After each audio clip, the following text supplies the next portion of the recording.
दोस्तों कहते हैं इंसान और जानवर के अंदर सिर्फ सोचने का फर्क होता है। दरअसल जब इंसान कोई काम करता है तो उसे पता होता है कि अच्छा क्या है और बुरा क्या है, कौन भाई है कौन बहन है, किसके साथ वो क्या कर रहा है क्या नहीं कर रहा है।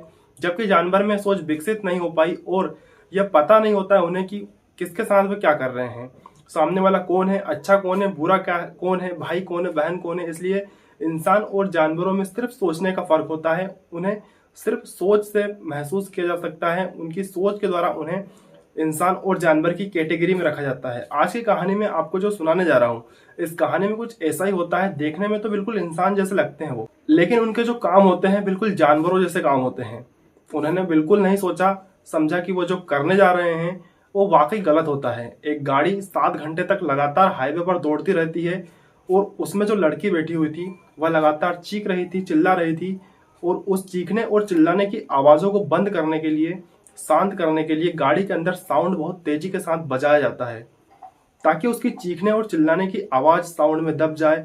हालांकि क्राइम को कितने ही शातिर तरीके से क्यों न किया जाए, क्राइम कभी छिपता नहीं है। नमस्कार दोस्तों, मैं हूं विकास गौर और आज की जो सच्ची घटना आपको सुनाने जा रहा हूं, यह सच्ची घटना है उत्तर प्रदेश की राजधानी लखनऊ की और इसी का एक थाना लगता है वजीरगंज। दरअसल घटना तो 5 दिसंबर 2023 की है, लेकिन उस लड़की ने अपने परिवार वालों को समय पर नहीं बताया और समय पर न बताने की वजह से 1-2 दिन ऐसे ही बीत जाते हैं और तारीख आ जाती है 10 दिसंबर 2023। वह लड़की अपने परिवार के साथ थाने पहुंचती है वजीरगंज।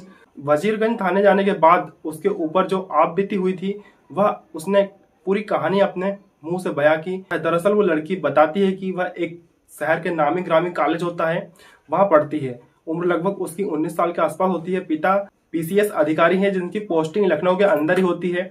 वो लड़की के केजीएमयू, जो कि एक मेडिकल कॉलेज होता है, मेडिकल कॉलेज में एक मानसिक चिकित्सालय है, वहां पर वह कई महीने से लगातार जाया करती थी ताकि उसके दिमाग का इलाज किया जा सके। इसलिए उस लड़की के साथ कुछ दिक्कत, कुछ स्ट्रेस भी था।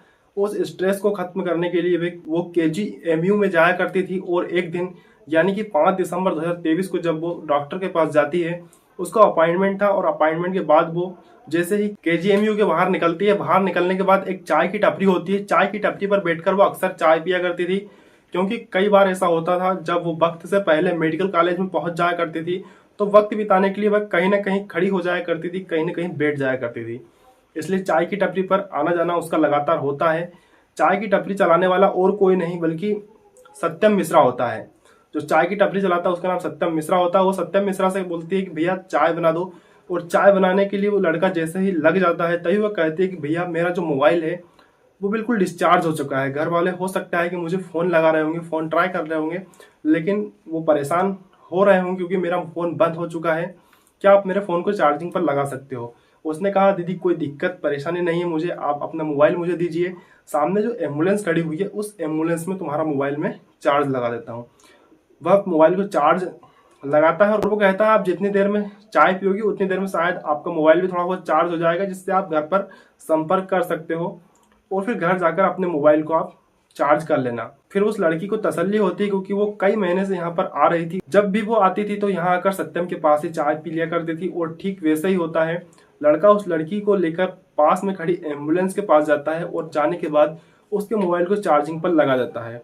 अब मोबाइल चार्जिंग पर लगा हुआ था। उस लड़की ने उस लड़के से कहा कि भैया चाय एक और बना दो क्योंकि मुझे अभी थोड़ा वक्त लगेगा, थोड़ी देर लग जाएगी, टाइम लग जाएगा, मैं एक और चाय पीऊंगी, इतनी देर में मेरा मोबाइल भी चार्ज हो जाएगा और जो मेरा ड्राइवर है वो ड्राइवर गाड़ी लेकर आता ही होगा, मैं उसके साथ आराम से फिर निकल जाऊंगी। उस लड़की ने बस इतना कहा और चाय पीने लग जाती है। जब चाय पीने लगती है तो उसने कहा कि भैया चाय तो पी ली है, अब मेरा मोबाइल आप मुझे वापस दिलवा दो। अब उस लड़के ने, जिसका नाम सत्यम होता है, वो सत्यम उस लड़की को लेकर एम्बुलेंस के पास जाता है तो एम्बुलेंस उस जगह पर नहीं होती है, वो वहां से जा चुकी थी। जैसे ही एम्बुलेंस वहां से जा चुकी थी तो उसने कहा मोबाइल भी आपका एम्बुलेंस के साथ ही चला गया है। अब उस एम्बुलेंस वाले से संपर्क करने की कोशिश की जाती है। एम्बुलेंस वाले से कहा कि तुम कहाँ पर हो, एम्बुलेंस के अंदर हमारा एक मोबाइल चार्ज लगा हुआ था, कम से कम आप उसे तो देकर चले जाते हैं। जैसे ही एम्बुलेंस वाले को मोबाइल के बारे में पता चलता है तो वो कहता है कि तुम परेशान मत होना, बिल्कुल आपका मोबाइल सेफ है, बिल्कुल सलामत है, दीदी से कहना कि वो परेशान ना हो और मैं फिलहाल डोलीगंज के अंदर हूँ, आप आओ और आकर आपका मोबाइल लेकर यहाँ से चले जाओ। अब जैसे ही वो लड़का उस लड़की को लेकर यहाँ से डोलीगंज पहुँचता है और डोलीगंज जाने के बाद पता चलता है कि एम्बुलेंस डोलीगंज में है ही नहीं, बल्कि एम्बुलेंस वहां से जा चुकी थी। वहां पर फिर उन्हें एक लड़का मिलता है और वो लड़का अभी कुछ देर पहले ही सत्यम की चाय की टपरी पर चाय पी रहा था।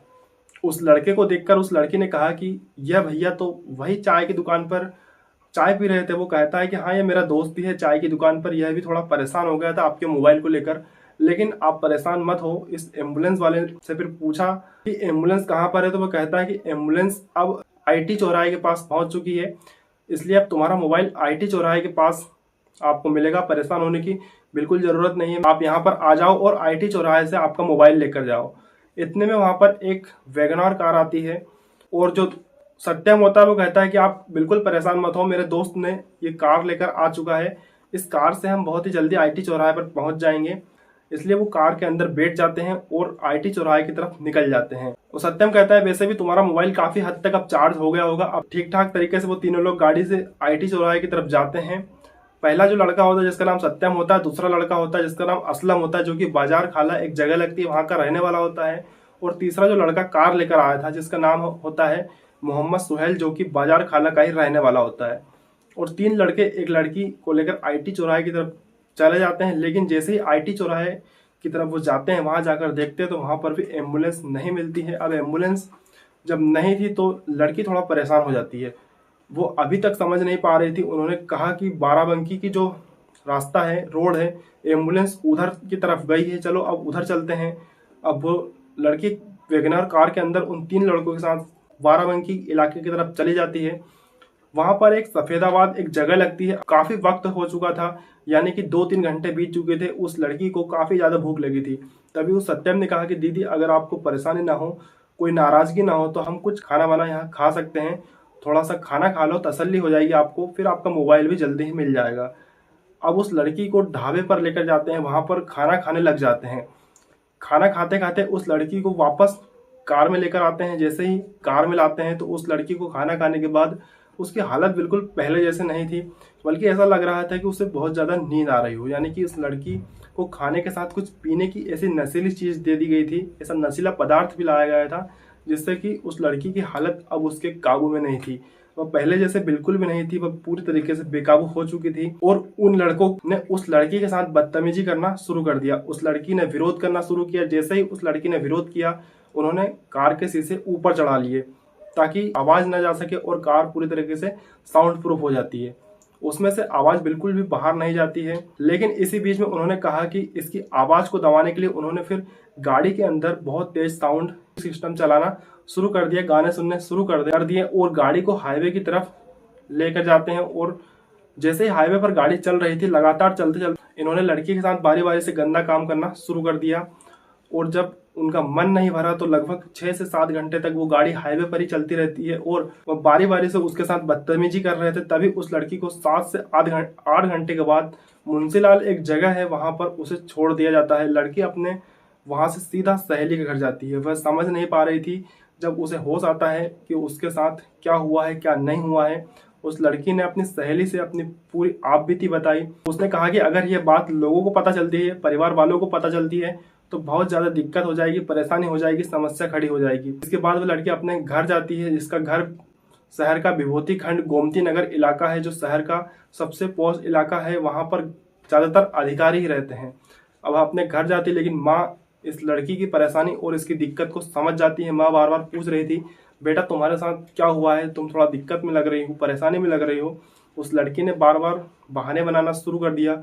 लेकिन जब वक्त बीत रहा था तब लड़की टूटती है और अपनी समस्या अपनी माँ के साथ बयां करती है कि माँ, मेरे साथ बहुत ही ज़्यादा गंदा और घिनौना कृत्य हुआ है।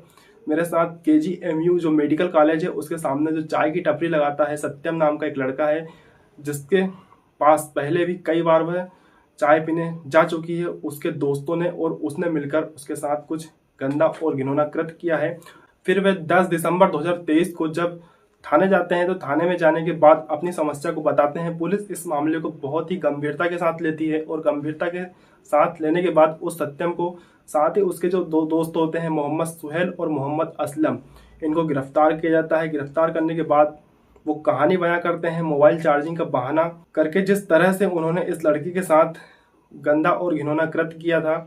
इससे पूरे लखनऊ शहर में हड़कंप मच जाता है कि उस लड़की की हल्की सी मदद के बहाने कितना गलत काम उसके साथ किया गया है। पुलिस ने गिरफ्तार किया, गिरफ्तार करने के बाद इन आरोपियों को जेल भेज दिया गया और उस लड़की का मेडिकल परीक्षण भी करवाया गया। साथ ही इस घटना ने उस लड़की के दिमाग पर पहले से जो असर था उससे और ज़्यादा असर होने लगता है। उस लड़की को इलाज के लिए अस्पताल में भर्ती करा दिया जाता है। दोस्तों, पहले से ही वो लड़की सदमे में चल रही थी, पहले से ही उसकी मानसिक स्थिति ठीक नहीं थी और इस घटना के बाद बेचारी की स्थिति और ज़्यादा बिगड़ जाती है। दोस्तों, इस पूरे घटनाक्रम को सुनाने का उद्देश्य किसी की भावनाओं को ठेस पहुंचाना नहीं है, किसी की भावनाओं को आहत करना नहीं है, बस आपको सावधान करना है, आपको सुरक्षित करना है, क्योंकि अक्सर समाज में ऐसी घटनाएं घटित होती रहती हैं। इसलिए आप लोग जहां भी रहो सावधान रहो, सुरक्षित रहो और अपना और अपनों का ख्याल रखो। हम मिलते हैं आपसे किसी ऐसी ही सच्ची घटना के साथ अगले वीडियो में। तब तक के लिए जय हिंद।